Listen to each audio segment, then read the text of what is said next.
जय हिंद दोस्तों। मैं श्रेष्ठ खरे स्वागत करता हूं आप सभी का महावीर पब्लिकेशन के इस ऑनलाइन प्लेटफॉर्म पर।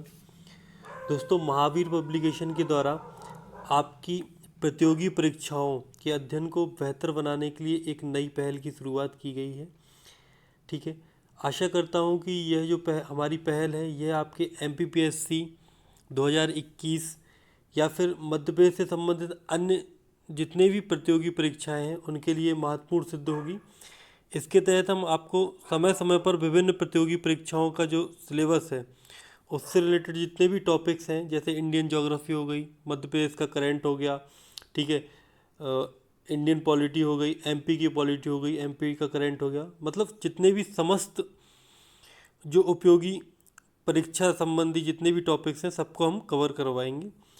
और जिनके शेड्यूल की जानकारी आपको हमारे टेलीग्राम चैनल पर मिल जाएगी, तो आप हमारे टेलीग्राम चैनल को ज्वाइन करें। तो चलिए स्टार्ट करते हैं अपने इस लेक्चर को। और लेक्चर को स्टार्ट करने से पहले यदि आपने हमारे चैनल को सब्सक्राइब नहीं किया है तो सब्सक्राइब बटन पर क्लिक कर हमारे चैनल को सब्सक्राइब करें, ताकि आपको हमारे जो आने वाले वीडियोस हैं उनकी अपडेट मिलती रहे। साथ ही आप इस वीडियो की जो PDF है वो आप हमारे टेलीग्राम ग्रुप से डाउनलोड कर सकते हैं, जिसकी लिंक मैंने इस वीडियो के डिस्क्रिप्शन में दी गई है। तो चलिए स्टार्ट करते हैं अपने इस लेक्चर को। तो सबसे पहले देखते हैं कि प्रमुख नियुक्तियाँ। देखो, मैं हर जो करंट का जितने भी लेक्चर होंगे उसमें आपको कुछ प्रमुख नियुक्तियाँ और मंत्रिमंडल के बारे में बताऊंगा, जो हमें याद करने में थोड़ा सा कठिनाई होती है। तो एक एक दो दो करके हम याद करेंगे तो हमारे लिए आसानी होगी। तो आज का देखते हैं सबसे पहले जो प्रमुख नियुक्तियाँ हैं कि मध्य प्रदेश उच्च न्यायालय के जो मुख्य न्यायाधीश है वो किसे बनाया गया है। तो अभी हाल ही में RV मलीमत को मध्य प्रदेश उच्च न्यायालय का मुख्य न्यायाधीश नियुक्त किया गया है। इसके बाद अगला है कि मध्य प्रदेश महिला आयोग का अध्यक्ष किसे नियुक्त किया गया है। तो श्रीमती शोभा ओझा, इनको मध्य प्रदेश महिला आयोग का अध्यक्ष नियुक्त किया गया है। इसके बाद मध्य प्रदेश राज्य योजना आयोग के उपाध्यक्ष कौन है। तो श्री चेतन कश्यप मध्य प्रदेश राज्य योजना आयोग के उपाध्यक्ष हैं, जबकि योजना आयोग का जो अध्यक्ष होता है वो कौन होता है, मुख्यमंत्री होता है। ठीक है, चलिए मध्य प्रदेश राज्य मानवा अधिकार आयोग के जो अध्यक्ष हैं वो कौन है, वो है नरेंद्र कुमार जैन हैं। इसके बाद मध्य प्रदेश के महा अधिवक्ता कौन है। तभी हाल ही में प्रशांत सिंह को मध्य प्रदेश का महाअधिवक्ता नियुक्त किया गया है। इसके बाद हम मंत्रिमंडल पर चर्चा कर लें। तो सबसे पहले शिवराज सिंह चौहान, ये हमारे मुख्यमंत्री हैं, ठीक है, जो प्रदेश के 19वें मुख्यमंत्री के रूप में जिन्होंने अभी हाल ही में 20 मार्च को शपथ ली है। ठीक है, और इसके बाद नरोत्तम मिश्रा, यह गृह, जेल, संसदीय कार्य, विधि एवं विधायी कार्यों से संबंधित इनके पास विभाग हैं। इसके बाद श्री गोपाल भार्गव जो हैं ये लोक निर्माण, कुटीर एवं ग्रामोद्योग मंत्री हैं। इसके बाद श्री तुलसीराम सिलावट, यह जल संसाधन, मछुआ कल्याण एवं मत्स्य विभाग से संबंधित इनके पास मंत्रालय हैं। तो ये आज के प्रमुख नियुक्तियां और मंत्रिमंडल थे। चलिए आगे बढ़ते हैं अपने इस लेक्चर में।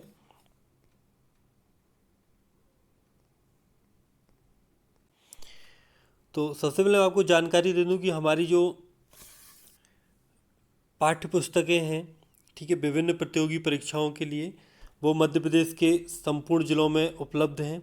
ठीक है, या फिर आप ऑनलाइन तरीके से भी इनको ले सकते हैं, जैसे फ्लिपकार्ट हो गया या फिर अमेजोन हो गया, सभी पर ये हमारी उपलब्ध हैं। साथ ही आप इन नंबर्स पर कांटेक्ट करके भी इन पुस्तकों को खरीद सकते हैं।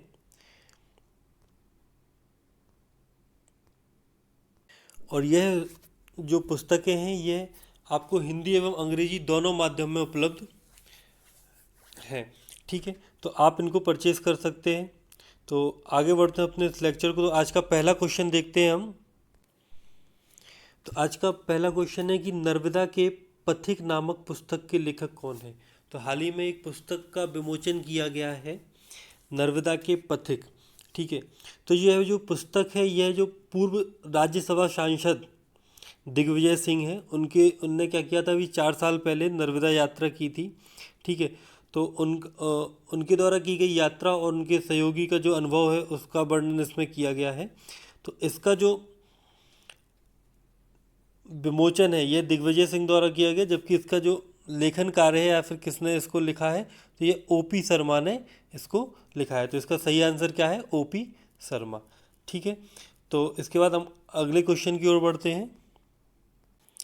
अगला क्वेश्चन है कि मध्य प्रदेश का पहला पुलिस थाना म्यूजियम कहाँ खोला जाएगा?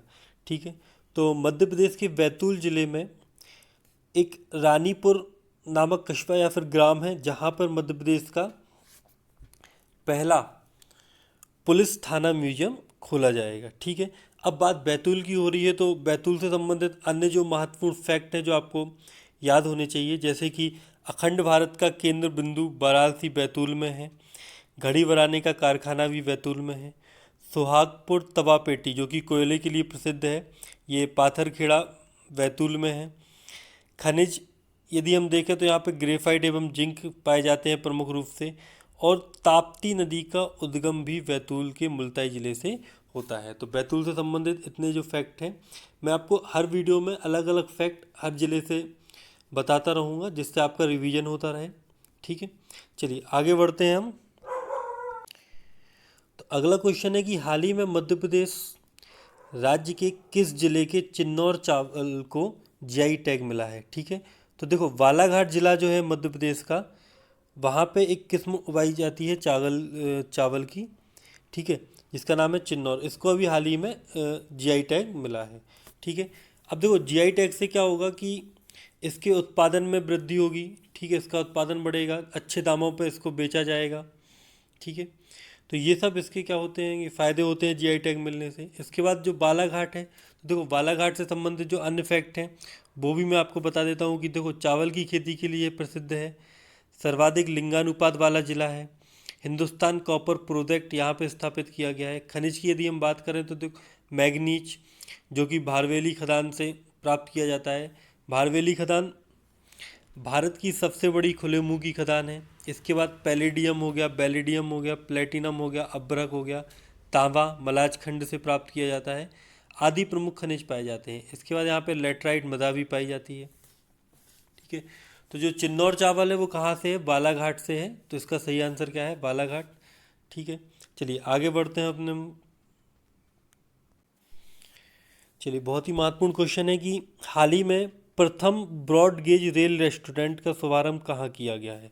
ठीक है, तो अभी हाल ही में जो हमारे पर्यटन मंत्री हैं उषा ठाकुर जी, उनके द्वारा भोपाल मध्य प्रदेश के भोपाल में, ठीक है, पहला ब्रॉड गेज रेल रेस्टोरेंट का शुभारंभ किया गया है। ठीक है, ऐसी एक और पहल 2007 में भी की गई थी। ठीक है, शान ए भोपाल के नाम से, जिसका भी नाम बदलकर भोपाल एक्सप्रेस कर दिया गया है। ये एक ट्रेन थी। ठीक है, तो भोपाल से रिलेटेड अन्य फैक्ट भी देख लेते हैं हम, जैसे कि वन विहार राष्ट्रीय उद्यान कहाँ पे है? भोपाल में है। सर्वाधिक महिला साक्षरता वाला जिला भोपाल है। और वायोमीथेन कारखाना कहाँ पे? ये वायु नहीं, वायोमीथेन है। वायोमीथेन कारखाना कहाँ पे है? तो ये भोपाल में है। विद्युत इंजन कारखाना ये भी भोपाल में है। इकोलॉजिकल पार्क भी भोपाल में स्थापित किया गया है। और सोया बिस्किट बनाने का कारखाना भी भोपाल में है। ठीक है, तो इस क्वेश्चन का सही आंसर क्या है? भोपाल है। प्रथम ब्रॉड गेज जो रेल रेस्टोरेंट है वो कहाँ पे स्थापित किया जा रहा है? तो भोपाल में स्थापित किया जा रहा है। चलिए आगे बढ़ते हैं हम। अगला क्वेश्चन है कि हाल ही में किस जिले में एक विश्वविद्यालय का नाम राजा शंकर शाह के नाम पर रख गया? देखो शंकर शाह आप सभी जानते हैं कि गोंडवाना वंश से संबंधित है ये, है ना। गोंड वंश से जो मध्य प्रदेश में था उससे संबंधित थे। ये एक स्वतंत्रता सेनानी भी रहे हैं। ठीक है, तो हाल ही में छिंदवाड़ा जो विश्वविद्यालय है उसका नाम इनके नाम पर रखने का निर्णय लिया गया है। ठीक है, तो अब बात करते हैं छिंदवाड़ा की। तो छिंदवाड़ा क्षेत्रफल की दृष्टि से सबसे बड़ा जिला है। अब क्षेत्रफल में जो मध्य प्रदेश के अन्य ज़िले हैं वो सबसे पहले आता है छिंदवाड़ा, उसके बाद सागर, शिवपुरी, बैतूल। ठीक है, ये क्रम है। इसके बाद बोरेगांव औद्योगिक केंद्र छिंदवाड़ा में है। एग्रो टेक्सटाइल कॉम्प्लेक्स भी छिंदवाड़ा में है। पेंच घाटी एवं कानन घाटी जो कोयले के लिए प्रमुख है, प्रसिद्ध है। ठीक है, ये भी कहाँ पे है? छिंदवाड़ा में है। प्रथम मसाला पार्क छिंदवाड़ा में स्थापित किया गया। और पेंच नदी का उद्गम भी कहाँ से होता है? छिंदवाड़ा जिले से होता है। ठीक है, तो इस क्वेश्चन से हमें इतनी जानकारी मिलती है। आगे बढ़ते हैं हम। अगला क्वेश्चन है कि राष्ट्रीय कामधेनु ब्रीडिंग सेंटर मध्य प्रदेश के किस जिले में खोला गया? ठीक है, तभी हाल ही में मध्य प्रदेश के होशंगाबाद जिले में राष्ट्रीय कामधेनु ब्रीडिंग सेंटर खोला गया। अच्छा, इसका उद्देश्य क्या है? तो देखो, इसका उद्देश्य ये है कि क्या कहलाते, विभिन्न प्रकार की जो गौ भैंस वंशीय नस्लें हैं उनके उत्पादन एवं उत्पादकता में वृद्धि करना। ठीक है, और साथ ही देशी नस्लें जो है उनको विलुप्त होने से बचाना। ठीक है, ये सब इसके प्रमुख उद्देश्य हैं। तो ये मध्य प्रदेश के होशंगाबाद ज़िले में खोला गया है। अब होशंगाबाद, तो देखो गेहूं रिसर्च सेंटर जो है वो होशंगाबाद के पवारखेड़ा में है। अयस्क की बात करें तो टंगस्टन पाया जाता है होशंगाबाद में। पचमढ़ी मध्य प्रदेश का एकमात्र हिल स्टेशन है। ठीक है, तवा नदी का उद्गम यहीं से होता है। बोरी घाटी और सुरमेनिया राष्ट्रीय अभ्यारण्य कहाँ पे हैं? होशंगाबाद में है। इंदिरा गांधी वन प्रशिक्षण संस्थान भी कहाँ है? तो होशंगाबाद में है। तो इस क्वेश्चन से हमें इतनी जानकारी मिलती है। आगे बढ़ते हैं अपने हम अगले क्वेश्चन पर। अगला क्वेश्चन हमारा पुरस्कारों से रिलेटेड है, बहुत ही महत्वपूर्ण क्वेश्चन। तो देखते हैं कि राष्ट्रीय महात्मा गांधी सम्मान अलंकरण समारोह कहाँ आयोजित किया गया? ठीक है, तो अभी मध्य प्रदेश के भोपाल जिले में राष्ट्रीय महात्मा गांधी अलंकरण समारोह आयोजित किया गया है। ठीक है, तो अभी गांधी जयंती के अवसर पर भोपाल में राष्ट्रीय महात्मा गांधी समारोह का क्या किया गया? आयोजन किया गया। इसमें वर्ष 2019 के लिए हरिद्वार की एक संस्था है अखिल विश्व गायत्री परिवार, जिसको 2019 के लिए प्रदान किया गया, जबकि वर्ष 2020 के लिए उस्मानाबाद की एक संस्था है भटके विमुक्त विकास प्रतिष्ठान, जिसको यह पुरस्कार प्रदान किया गया है। तो परीक्षा में आने के चांसेस हैं, आप इसको थोड़ा सा याद रखें। चलिए आगे बढ़ते हैं हम। अगला क्वेश्चन है कि हाल ही में मध्य प्रदेश में साथी परियोजना लागू की गई है। तो इस परियोजना को लागू करने वाला यह देश का कौन सा राज्य बना है? तो साथी परियोजना को लागू करने वाला यह मध्य प्रदेश देश का पहला राज्य बना है। ठीक है, अब इस योजना का उद्देश्य क्या है? ये देखो, आत्मनिर्भर भारत के तहत एक बहुत ही महत्वपूर्ण योजना सिद्ध होगी ये। ठीक है, जिसमें जो किसानों की आय को दुगना करना सरकार का एक लक्ष्य है। ठीक है, जिसकी पूर्ति के लिए काफ़ी प्रयास किए जा रहे हैं। ठीक है, तो साथी परियोजना को लागू करने वाला मध्य प्रदेश जो है वो देश का कौन सा राज्य बना है? पहला राज्य बना है। ठीक है, आगे बढ़ते हैं हम। अगला क्वेश्चन है कि हाल ही में हरीसिंह गौर विश्वविद्यालय की पहली महिला कुलपति के रूप में किसे नियुक्त किया गया है? तभी हाल ही में नीलिमा गुप्ता को हरीसिंह गौर विश्वविद्यालय की पहली महिला कुलपति के रूप में नियुक्त किया गया है। ठीक है, तो इस क्वेश्चन का सही आंसर क्या है? ए इस क्वेश्चन का सही आंसर है। चलिए आगे बढ़ते हैं हम। तो हमारा अगला क्वेश्चन है कि हाल ही में मध्य प्रदेश से किसे प्रगति पुरस्कार 2021 से सम्मानित किया गया है? ठीक है, तो अभी रितेश सिरोठिया को मध्य प्रदेश से प्रगति पुरस्कार 2021 के लिए नामित या फिर कहें तो पुरस्कृत किया गया है। ठीक है, यह पुरस्कार प्रगति संरक्षण के क्षेत्र में विभिन्न स्तरों में दिया जाता है। ठीक है, तो यह भी 2021 के लिए किसको दिया गया है? रितेश सिरोठिया को प्रदान किया गया है। चलिए आगे बढ़ते हैं। हमारा नेक्स्ट क्वेश्चन बहुत ही महत्वपूर्ण क्वेश्चन है कि हाल ही में मध्य प्रदेश का कौन सा अभ्यारण्य देश का लोगो जारी करने वाला पहला अभ्यारण्य बना है?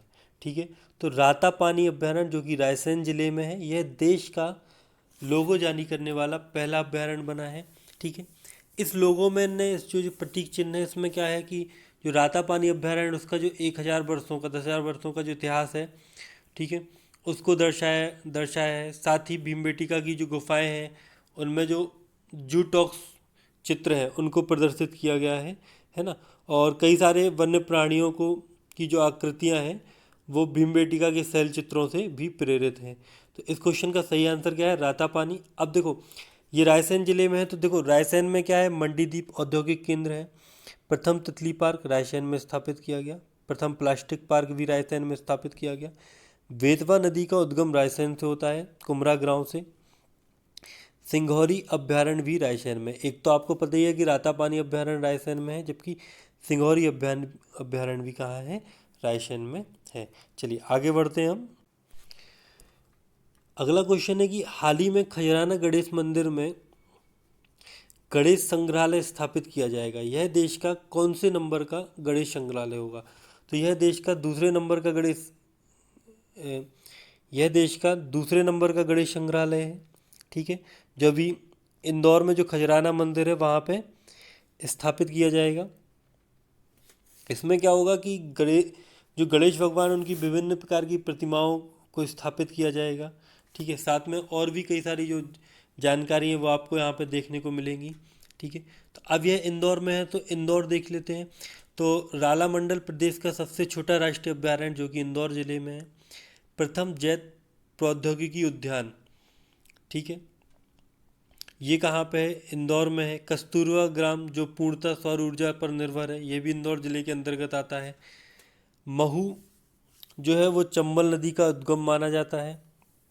इसके बाद आलू research centre, diamond park, crystal IT park, James and jewellery park, diesel engine का कारखाना आदि भी इंदौर में है।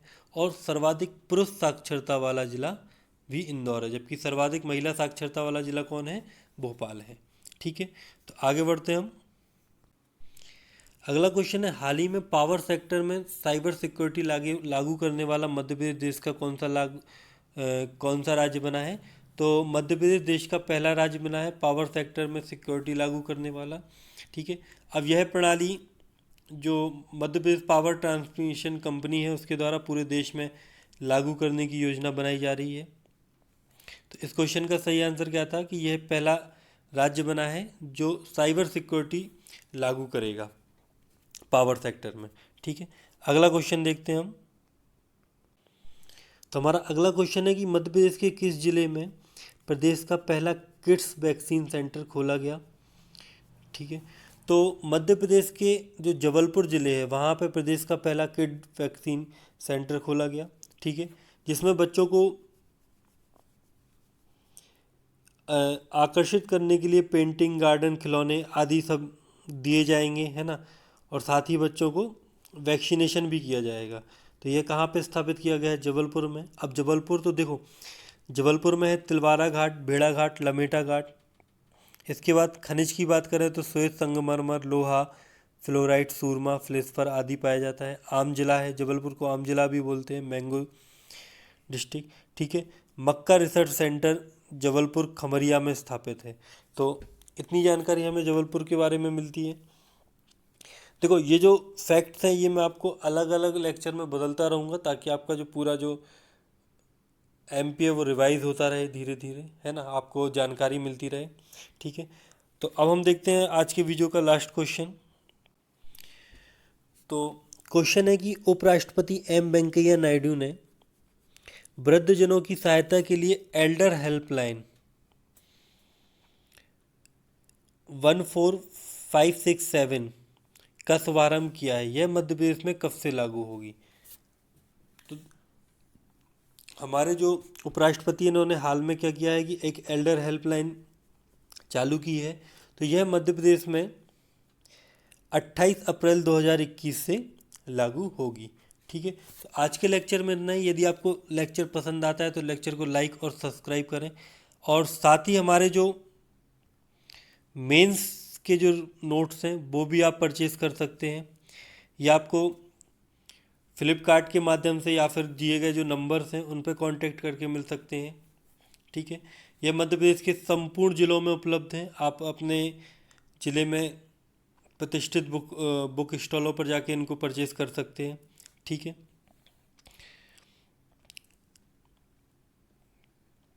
तो आज के लेक्चर में इतना ही। लेक्चर देखने के लिए धन्यवाद आप सभी का।